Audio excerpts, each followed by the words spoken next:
Good afternoon, it's Lee Cassidy from Tactile Technology, and it's another one of our SMESec sessions. So we talk about security for small and medium enterprises, but we talk about it in plain English, not Klingon. And we started out saying plain English, but yeah, I tagged the phrase not Klingon because a lot of people, especially when they talk technical to a user population, they don't really consider that business user might not actually understand the terminology that they're using. So we wanted to try and make this as plain English as possible. So we've been working our way through the National Cybersecurity's 10 steps to having a more secure business, from a cybersecurity perspective. So our next one is to move on to number 7, which is malware. So let's have a quick refresh on what we've covered so far since last week. We talked about the information risk regime, so looking at all your data, where it resides, whether it's in applications or other places, and then what would happen if that got out into the wild or it was deleted or lost. So what could we do about it, and what things are the most important, what are our highest risk? And that was our first stage. The next one, look at a secure configuration for our desktops, our servers, our cloud infrastructure, our SaaS services, and looking at how we can secure that. We then looked at network security. Now we could manage the network and all the different pieces of it. And we described the different types of net that we have connected.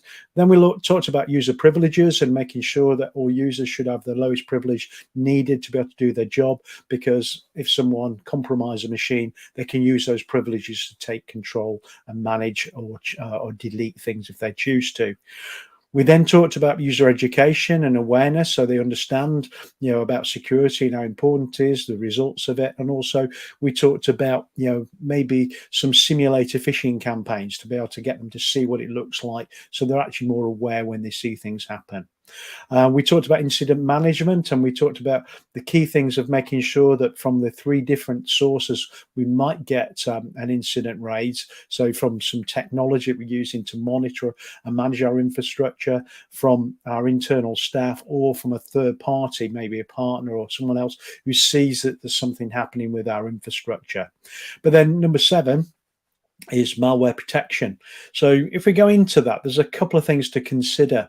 So firstly, what is malware? Because a lot of people are not sure what malware is, but it's something that can be used to either lock or make a machine or device unusable, whether that's a desktop PC, a Mac, whether that's some kind of tablet device or a handheld device, such as a smart mobile phone. So it's a piece of software that's designed to cause a device to be locked or made unusable. And there are different reasons why that might be done as well. And we'll talk about that a little bit later. But the next thing is they may want to be able to steal information, delete information, or encrypt it. And there's different reasons why they may do these things as well. It's not always about ransomware, which is quite big in the news these days, but I'll come on to ransomware specifically afterwards. But it could be, to actually stop you being able to do business. There are such a thing as a denial of service attack, where people actually hammer a website or a service that's out there to stop people being able to access it, for different reasons as well. It can be, done by an organization, a country, or a group of hackers doing it for a financial gain. So it all depends on what they're doing. And some of them do it for notoriety as well. They're more interested in what people knowing about them and how powerful they are, rather than just doing it from a financial perspective. So it's to steal, delete, or encrypt data. The other thing they can do this for is to actually take control of the device and use it to actually attack others. So they actually go out in there and attack these systems and take control of them, and they create like a zombie army of computer systems that they can use for things like denial of service attacks. So they'll actually take control of all those computers, whether they're business or consumer PCs, and then use them to do something, denial of service attack. And there are other things that they can use them for as well. The other thing is they might be using it to obtain credentials. So they may use this software to get your usernames and passwords to be able to get into your systems. So to find information, find intellectual property, steal credit card information. If you're, taking credit card information, you store it locally. Again, they may be looking to actually harvest that information.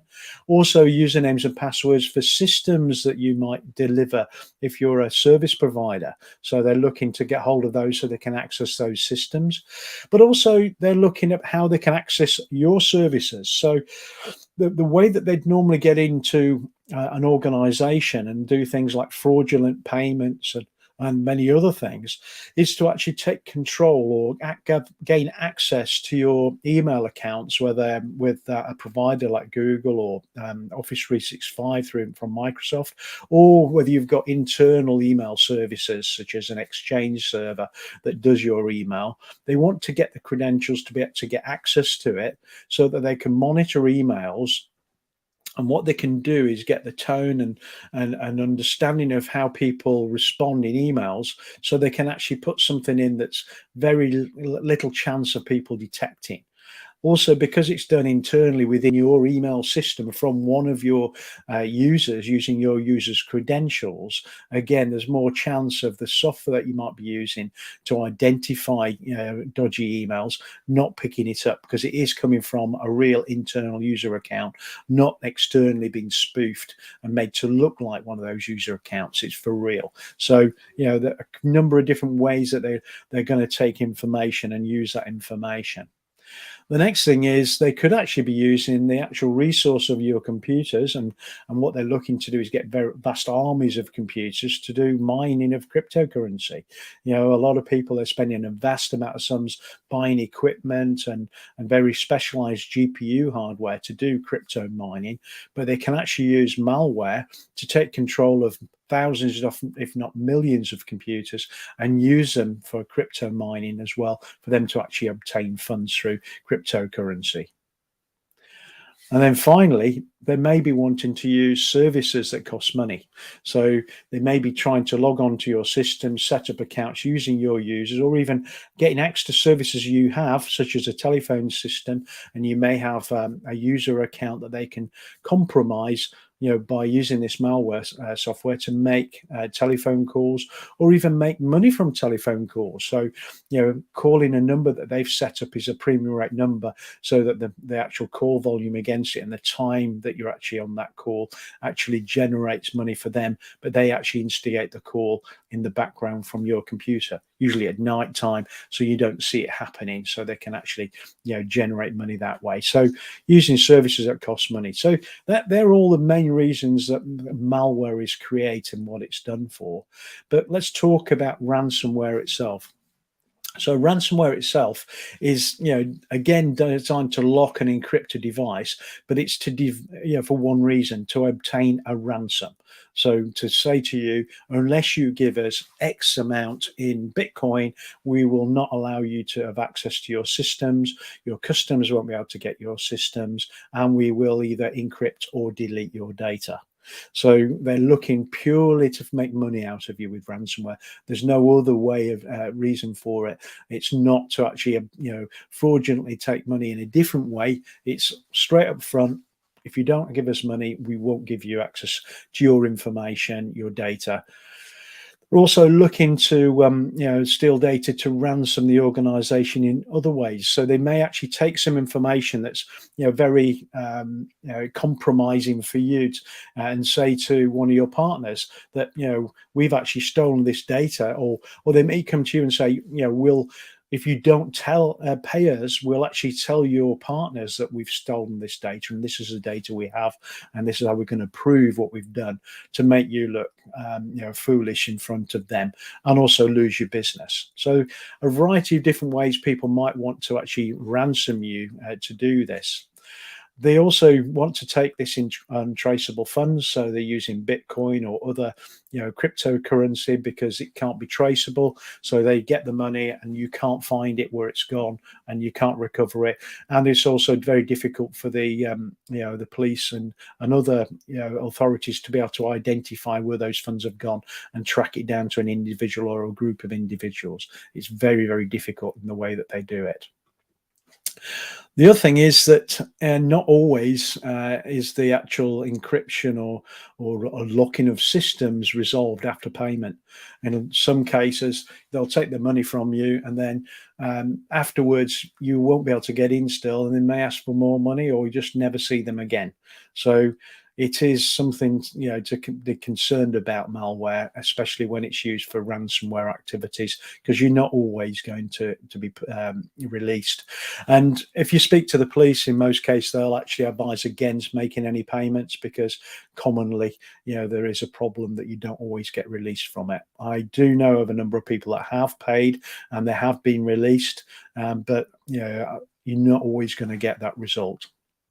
So let's talk about how you can protect against malware, whether it's used for ransomware purposes or for other purposes. And let's talk about two terminologies. One is EPP and the other's EDR. So let's have a look at what those two are. So the first, EPP, is Endpoint Protection. So Endpoint Protection. And this is more of your traditional antivirus type software from a variety of manufacturers. Norton, you've got people like AVPoint, AV, you've got ESET, many others that provide this standard endpoint protection component where it creates a barrier and it uses signatures to identify files to ensure that you're not actually processing files or downloading files that are malware on your system. So endpoint protection is that first time barrier. And if we consider the Nist framework, which I covered about 2 weeks ago now, I think it is, Nist's framework, so the National Institute for Standards and Technology framework, starts off with identify, so understanding all of your information about your infrastructure and where your risks are. And then the second one is protect. So it covers that second layer. So protect, part of that framework. The next thing moving on from there is detect and respond. So endpoint protection commonly is just like your burglar alarm.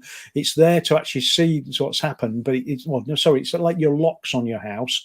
So it's trying to stop the burglar getting in the first place, but it doesn't always detect if the burglar's there. It's just actually detecting files that the burglar might use to be able to get in there. So that's the traditional firewall and traditional approach of using antivirus software, is endpoint protection.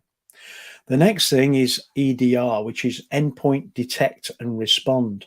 And that's quite different because it does the same piece as the EPP. So it's got this capability to identify files and things that are on your computer that shouldn't be there.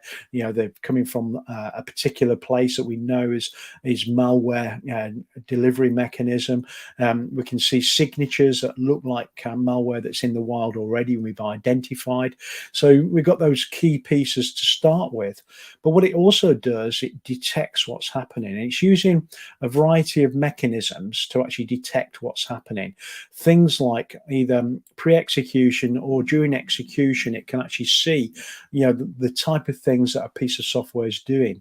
And actually from the behavior of that software, it understands, that it's naturally, some form of malware that started a process to either connect back to some kind of command and control environment, or it's starting to try to access data on your system. So it knows that this is some kind of, attack. So it's a threat, to your system, and it's doing something.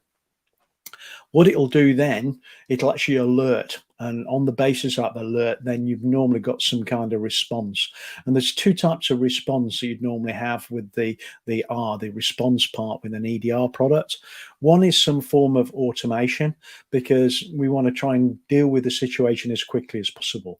This might be to either stop or quarantine the process, and also potentially disconnect that computer, that piece of software from the network, so it can't be spread to other machines, because that's one of the biggest issues. It might be your dropping your landing point, could be one machine, but quite quickly afterwards that same malware could be on all of your machines.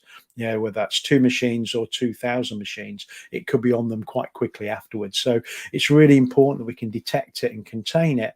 But then the response piece is the ability to roll back. So we use a particular set of technologies, which I'm going to talk about when we move on to EDR specifically next week, and we'll go through what those particular products do. But the key thing is, it to be able to, one, give the EPP piece already, so to try and be a barrier to malware. But next thing is to be able to detect something's happening and respond to that detection. That response isn't always just automated. So if you're a large organization, you'll commonly have what we call a SOC. And a SOC is a security operations center. So we've got a group of people that will actually be looking at these alerts, seeing what's happening, and then responding to that manually, as well as the automation that's been set up. So, EDR has a SOC and services around that. And again, we'll talk about EDR and our offering of EDR next week when we come on to that. And I do a refresher on Nist and the Nist framework, and then go into EDR specifically. Hopefully that was useful for you. So I'm trying to keep these to 15 minutes. So we've gone through, what malware is. We've talked about ransomware. We've described the difference between EPP and EDR. Hopefully that's given you a better understanding of how you're protected currently. One final thing on the EDR side of things, we are hearing at the moment, and I think it was recently with one or two insurance companies that do forms of cybersecurity insurance for companies, and they are starting to say that they will not provide cybersecurity insurance to business unless they do have an EDR product rather than just an EPP product. So they are forcing people to go down the route of taking EDR solutions because they feel the threat is too high now using just traditional EPP products. So they want people to have EDR to be able to actually give them any cybersecurity cover. Anyway, thank you very much. If you've got any questions, post them on the actual post, whether it's on Facebook, YouTube, or on LinkedIn. Hopefully we'll see you tomorrow where we move on to our next session, which is monitoring. And monitoring comes in a couple of different ways. And we're going to talk about endpoint monitoring. And this is away from the DR piece. This is just monitoring of the infrastructure itself. And also, secondly, we'll talk about network monitoring and a technology commonly called SEAM, which is looking at security and incident monitoring around your infrastructure, capturing log data from all of your components in your network. So we're covering that tomorrow at 12:30. So hopefully see you tomorrow to do stage 8, which is monitoring. Thank you very much.